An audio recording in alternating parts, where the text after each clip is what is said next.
पहले चरण की वोटिंग से पहले प्रधानमंत्री नरेंद्र मोदी ने बीजेपी और एनडीए के प्रत्याशियों को पत्र लिखा और सभी को अलग अलग व्यक्तिगत पत्र लिखा है, जिसमें प्रधानमंत्री मोदी ने पहले तो सभी को रामनवमी की बधाई दी, वहीं वोटर्स को प्रधानमंत्री मोदी की गारंटी बताने को भी कहा। पीएम मोदी ने लिखा कि ये चुनाव साधारण नहीं है और उज्जवल भविष्य के निर्माण के लिए मौका है। प्रधानमंत्री मोदी ने कहा कि ये चुनाव 2047 तक भारत को विकसित बनाने के लिए गति देगा। प्रधानमंत्री मोदी ने उत्तराखंड में बीजेपी के प्रत्याशी अनिल बलूनी, त्रिवेंद्र सिंह रावत, माला राज्यलक्ष्मी शाह और अजय भट्ट और अजय टम्टा को भी लेटर लिखा, जिसमें अनिल बलूनी को लिखा कि मैंने आपको बीजेपी के समर्पित कार्यकर्ता के तौर पर काम करते हुए देखा है। साथ ही प्रधानमंत्री ने अनिल बलूनी को लिखा कि मैं हमेशा आपको उत्तराखंड के मुद्दे उठाते हुए और मीडिया में पार्टी का पक्ष रखते हुए देखता हूं। और प्रधानमंत्री ने आगे लिखा कि मुझे पूरा विश्वास है कि गढ़वाल सीट से आप बड़े अंतर से जीत कर आएंगे और नई सरकार में हम मिलकर देश को आगे बढ़ाएंगे। प्रधानमंत्री मोदी ने बलूनी को आगे लिखा है कि आप जैसे साथी संसद में मुझे मजबूती प्रदान करेंगे।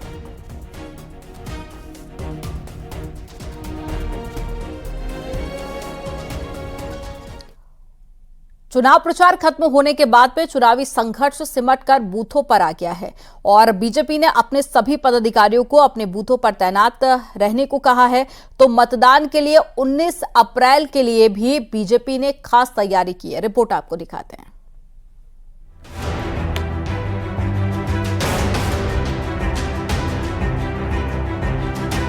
किसी भी चुनाव में प्रचार समाप्त होने और मतदान शुरू होने के बीच का समय राजनीतिक पार्टियों के लिए बेहद अहम माना जाता है और बीजेपी बूथ जीता तो चुनाव जीता के सिद्धांत पर काम करती रही है। उत्तराखंड में लोकसभा की 5 सीटों पर 11,729 बूथ हैं। बीजेपी ने बूथ कमेटियों को सक्रिय करने के साथ ही अपने नेताओं विधायकों से लेकर मंत्रियों को अपने अपने बूथ पर भेज दिया है, जहां वे एक बार फिर घर घर वोटर स्लिप पहुंचाने के साथ ही वोटर से बीजेपी के पक्ष में मतदान करने की अपील करेंगे। बूथ पर लड़ा जाता है। हम बूथ के कार्यकर्ताओं को एक्टिवेट कर रहे हैं कि ज्यादा से ज्यादा पोलिंग कराएं। जितना ज्यादा पोल होगा, जो वातावरण दिखाई दे रहा है मोदीमय है, राममय है, वो सारा जो पोलिंग का प्रतिशत बढ़ेगा वो भारतीय जनता पार्टी के पक्ष में होगा। हमारा सबसे बड़ा प्रयास तो ये होगा कि बूथ पर अधिक से अधिक जो है मतदान हो सके, यानी मतदान प्रतिशत को बढ़ाने का हम लोग लक्ष्य लेकर के चल रहे हैं। मतदान के लिए 19 अप्रैल के लिए भी बीजेपी ने खास तैयारियां की है। पार्टी मतदान की पूरी प्रक्रिया पर बारीकी से नजर बनाए रखेगी। इसके लिए स्टेट हेडक्वार्टर के साथ ही हर लोकसभा में एक कंट्रोल रूम बनाया जा रहा है। इसके लिए व्हाट्सएप ग्रुप भी बनाए गए हैं, जहां पल पल की सूचना अपडेट की जाती रहेगी। भारतीय जनता पार्टी के सभी प्रमुख कार्यकर्ता, वरिष्ठ कार्यकर्ता अपने अपने बूथों पर बूथ की योजना पर काम करने वाले हैं। हर बूथ पर भारतीय जनता पार्टी का बस्ता पहुंचे, हर बूथ पर पोलिंग एजेंट की नियुक्ति हो, हर बूथ पर बाहर बस्ता लगकर वोटों को निकालने का काम सही समय पर शुरू हो जाए। बहरहाल अगले 24 घंटे तक लोकसभा की लड़ाई सबसे नीचे के पायदान यानी कि बूथों पर लड़ी जाएगी। बूथों से मिली एक एक वोट की लीड ही लोकसभा सीट पर पार्टी और उसके कैंडिडेट का भविष्य तय करेगी। न्यूज़ 18 के लिए देहरादून से सुनील नवप्रभात की रिपोर्ट।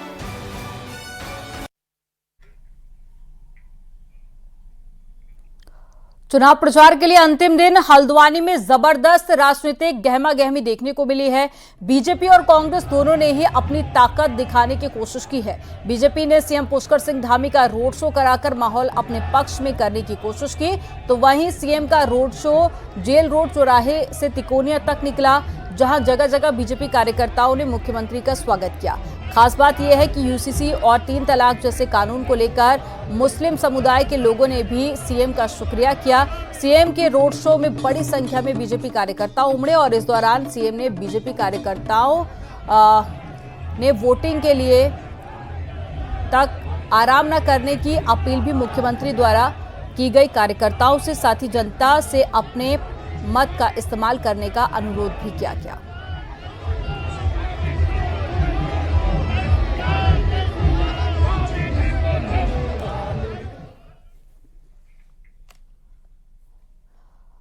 उत्तराखंड में चुनाव प्रचार के लिए बीजेपी के कई स्टार प्रचारक आए, लेकिन प्रचार का मुख्य दारोमदार मुख्यमंत्री पुष्कर सिंह धामी के कंधों पर ही रहा और उनके सारथी बने महेंद्र भट्ट। रिपोर्ट आपको दिखाते हैं।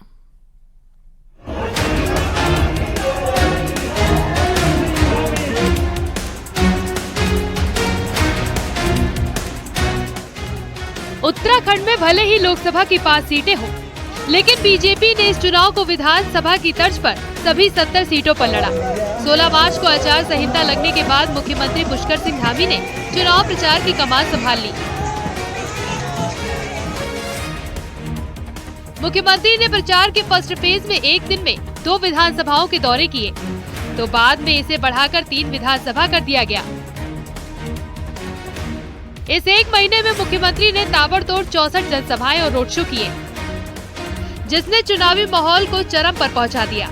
हालांकि पीएम मोदी, अमित शाह और नड्डा भी यहां पहुंचे, लेकिन सीएम धामी ही यहां सबसे बड़े प्रचारक रहे।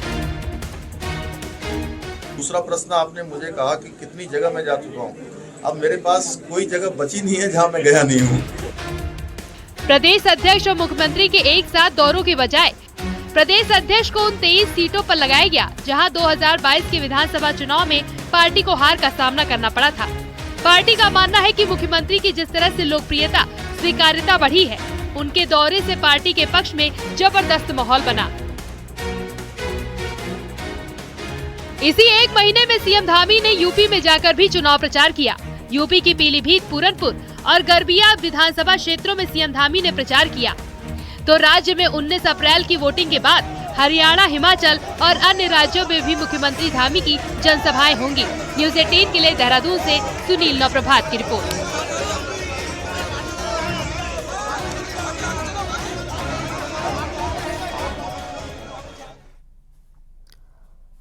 चुनाव प्रचार के अंतिम दिन कांग्रेस के स्टार प्रचारक और पार्टी के राष्ट्रीय महासचिव सचिन पायलट ने हल्द्वानी में रैली की।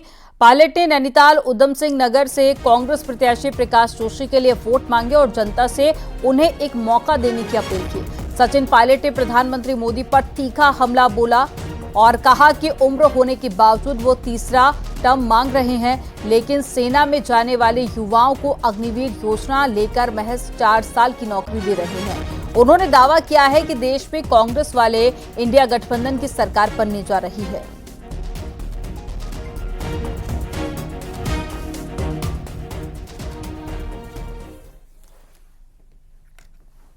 कांग्रेस के एकमात्र पूर्व मुख्यमंत्री हरीश रावत के लिए चुनाव प्रतिष्ठा का चुनाव है। बेटे की हार जीत हरीश रावत का भविष्य तय करेगी और 2027 विधानसभा चुनाव में फिर एक बार मुख्यमंत्री बनने की चाहत पर भी सवालिया निशान लग जाएगा। 2017 में आप मेरी रक्षा नहीं कर पाए। लोकसभा चुनाव 2024 के लिए चुनाव प्रचार खत्म हो गया। अब वोटिंग होगी और रिजल्ट आएंगे। 4 जून का रिजल्ट यहां उम्मीदवारों का भविष्य तय करेगा। वहीं कांग्रेस के एकमात्र पूर्व मुख्यमंत्री हरीश रावत का भविष्य भी तय होगा। दरअसल हरीश रावत के लिए हरिद्वार में बेटे वीरेंद्र रावत का चुनाव प्रतिष्ठा का चुनाव है। 21 दिन लगातार हरिद्वार में बेटे के प्रचार में लगे हरीश रावत को भी पता है कि हार या जीत बेटे की होगी, लेकिन भविष्य उनका तय होगा। 2017 में हरिद्वार ग्रामीण से मुख्यमंत्री रहते हुए चुनाव हारने के बाद आज तक हरीश रावत चुनाव नहीं जीत पाए। 4 चुनाव हारने के बाद इस बार बेटे वीरेंद्र को हरिद्वार लोकसभा से उम्मीदवार बनाया, जबकि बेटी हरिद्वार ग्रामीण से विधायक है। कांग्रेस हाईकमान की तरफ से भी हरीश रावत को संगठन में अभी कोई बड़ी जिम्मेदारी या पद नहीं दिया गया है, जबकि एक वक्त पर हरीश रावत पंजाब, असम के प्रभारी रह चुके हैं। यही वजह है कि हरिद्वार में बेटे की जीत और हार हरीश रावत की सक्रिय और चुनावी राजनीति की दशा और दिशा तय करेगी। चुनावी राजनीति को मुझसे कोई पूछेगा कि भाई आप तो वहाँ चल रहे हैं, आप उधर की तरफ को जहाँ अंतिम यात्रा होती है, तो यदि उसके नज़दीक कोई चुनाव होगा, मैं कहूँगा जरा सा मैं चुनाव प्रचार कराऊँ फिर जाऊँ। चुनाव लड़ने न लड़ने आदि की सब चीज़ों का जो है वो निर्णय पार्टी को करना है, वो पार्टी जो निर्णय करेगी उसके अनुसार। जनता का फैसला कुछ भी हो, हरीश रावत सक्रिय राजनीति नहीं छोड़ना चाहते। तो एक बार मुख्यमंत्री बनने की चाहत भी कहीं न कहीं उनके मन में दिखती है। 2017 और 2022 में भी उनकी ये चाहत पूरी नहीं हुई, तो क्या मुख्यमंत्री बनने के लिए 2027 में फिर दांव आजमाएंगे? हालांकि अब उनकी उम्र 78 पार होगी।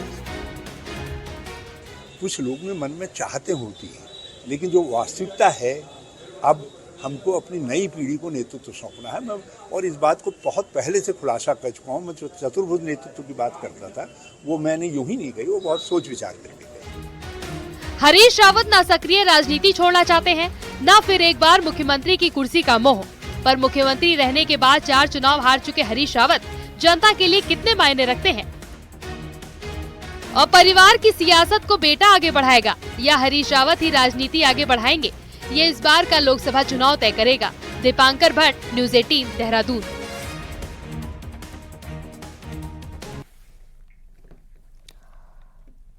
उत्तराखंड में लोकसभा चुनाव का प्रचार थम गया है, लेकिन राज्य की राजनीति के कई बड़े चेहरे या तो नजर नहीं आए या जो नजर आए वो रंग में नजर नहीं आए, जिसकी उम्मीद की जा रही थी। रिपोर्ट आपको दिखाते हैं।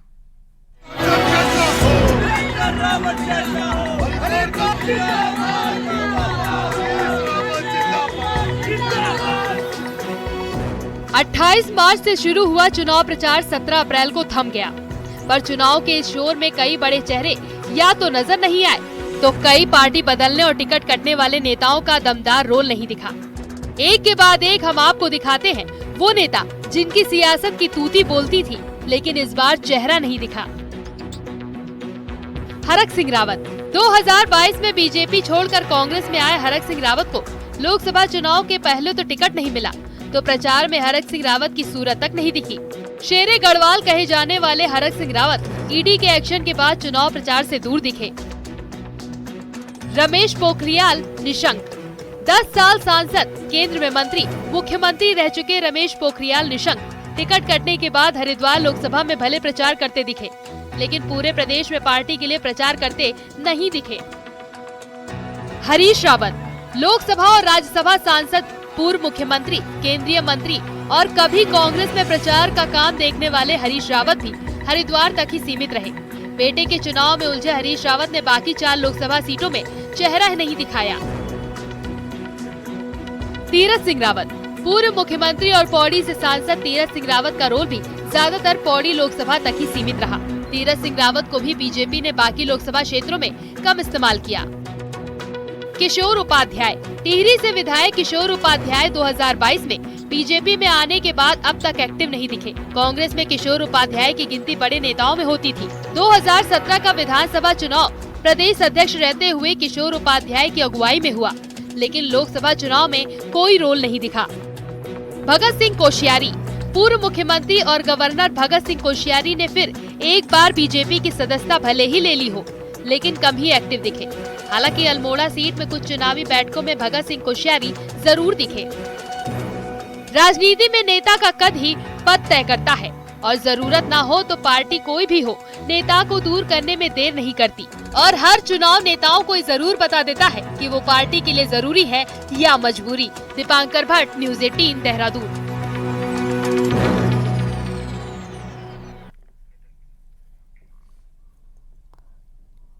पिथौरागढ़ जिला पंचायत अध्यक्ष के पति वीरेंद्र बोहरा के खिलाफ एफआईआर दर्ज की गई है। बोहरा पर जिला पंचायत में ही तैनात इंजीनियर अनिल जोशी ने धमकाने का आरोप लगाया है। इंजीनियर की शिकायत पर थाना कोतवाली पिथौरागढ़ में मुकदमा दर्ज किया गया। इंजीनियर ने जिला पंचायत अध्यक्ष दीपिका बोहरा के पति वीरेंद्र बोहरा पर एक फाइल में साइन नहीं करने पर धमकाने का आरोप लगाया। इसी धमकी की एक ऑडियो क्लिप भी सामने आई है, जिसमें वीरेंद्र बोहरा इंजीनियर को फोन पर धमकी देते हुए सुनाई दे रहे हैं। कौन सी वाली फाइल पे करने थे? मेरे यहाँ तो कोई फाइल नहीं पड़ी है। अरे यार, फिर मेरे घर में है, फिर वो फाइल है।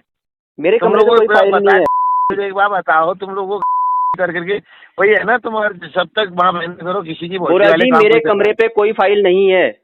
अरे वहाँ पता तो पूछते तो फिर तुम इंजीनियर हो यार, तुम कहते भैया फाइल और भी तो काम है। मैं जो है यहाँ इलेक्शन वाली ड्यूटी जो करूंगा, जो है एक बार बता दो, ऐसी बातें क्यों कर रहे हो? तुम कोई काम कर रहे हो तो मैंने तुम्हारी नौकरी कराना बोल दूंगा। मैं बता रहा हूँ, मैं तुमको अभी जो है लिख के देता हूँ डीएम मैडम को कि आप मेरे से ऐसी बातें कर रहे हैं। तुम मेरे को मेरे को धमकी दे रहा तू? मैं धमकी क्या दे रहा हूँ? आप ऐसे कैसे बोल रहे हो? मैंने कुछ बोला क्या आपसे? मैं जो है अभी उसी आवाज में मत बोल, मैं वहीं आऊंगा।